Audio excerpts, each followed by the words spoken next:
Shalom Godly Family, yuk kita nikmati teh hangat, teduhkan hati, hadirkan semangat. Firman Tuhan hari ini terambil dari Injil Matius pasal yang keempat ayat yang ketiga.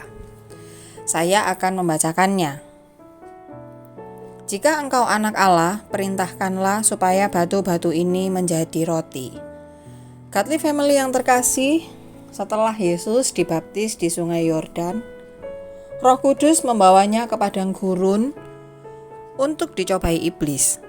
Pencobaan pertama yang diberikan oleh iblis berkaitan dengan rasa lapar yang Yesus alami setelah berpuasa selama 40 hari. Namun pencobaan iblis dalam bagian ini bukan hanya berbicara mengenai rasa lapar dan pemuasan rasa lapar. Iblis memulainya dengan kata-kata jika engkau anak Allah. Di sini iblis bukan sedang meragukan identitas Yesus. Tetapi iblis tahu benar siapa yang menjadi musuh besarnya. Sebaliknya, iblis mau agar Yesus meragukan identitas dirinya sebagai anak Allah.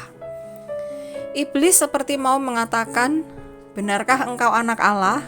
Jika iya, maka mengapa engkau harus menderita kelaparan di tengah padang gurun yang tandus dan gersang ini? Mungkin saja Bapamu tidak peduli padamu, sehingga ia membiarkanmu di dalam keadaan seperti ini. Maka dari itu buktikanlah sendiri identitasmu dengan memerintahkan batu-batu itu supaya menjadi roti."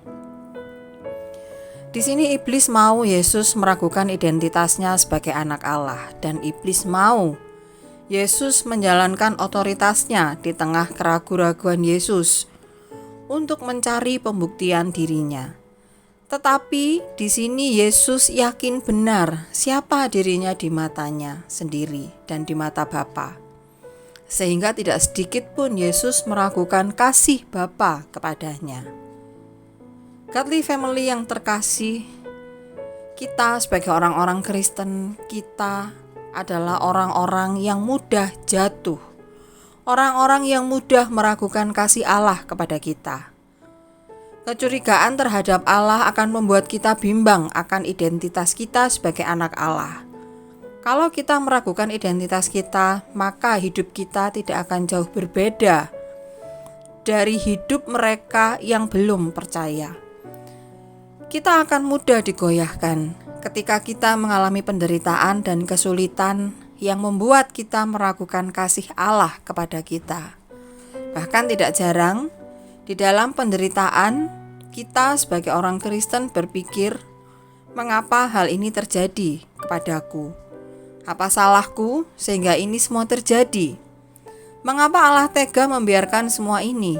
Di manakah Allah ketika aku membutuhkannya? Jangan-jangan Allah sudah tidak peduli lagi padaku. Hal itu tidak mengherankan, karena memang kita masih melakukan dosa-dosa tertentu. Jika demikian halnya, maka sia-sialah kita mempertahankan identitas dan hidup kita sebagai orang percaya. Nah, di tengah kegalauan seperti ini, seharusnya kita justru berpegang teguh pada janji-janji Allah. Kita harus mengingat kembali bagaimana Allah telah memimpin kita di dalam iman, dan bagaimana Allah setia dan tidak pernah meninggalkan kita. Kalau kita membaca dan merenungkan kebenaran firman Tuhan, kita akan tahu bahwa Allah tidak pernah meninggalkan anak-anak-Nya. Pernahkah Allah meninggalkan Daud yang telah membunuh dan berzinah? Pernahkah Allah membuang Petrus yang sudah menyangkalnya sebanyak 3 kali? Dan apakah Allah hanya menghukum Paulus di dalam penderitaannya selama ia melayani Tuhan dan tidak memberikan kepadanya janji hidup kekal? Tentu tidak. Allah tidak pernah meninggalkan. Allah tidak pernah membuang. Allah tidak akan menghukum kita apapun keadaan kita. Karena itu kita tidak perlu meragukan kasih dan kesetiaan Allah. Karena Alkitab, firman Tuhan sudah mengatakan semuanya itu kepada kita. Mari kita berdoa. Bapa Sorgawi, kami bersyukur ya Tuhan untuk firman yang kami renungkan pagi hari ini. Kami bersyukur untuk kasih setiamu kepada kami. Tolong kami, pimpin kami di dalam kehidupan kami ya Tuhan.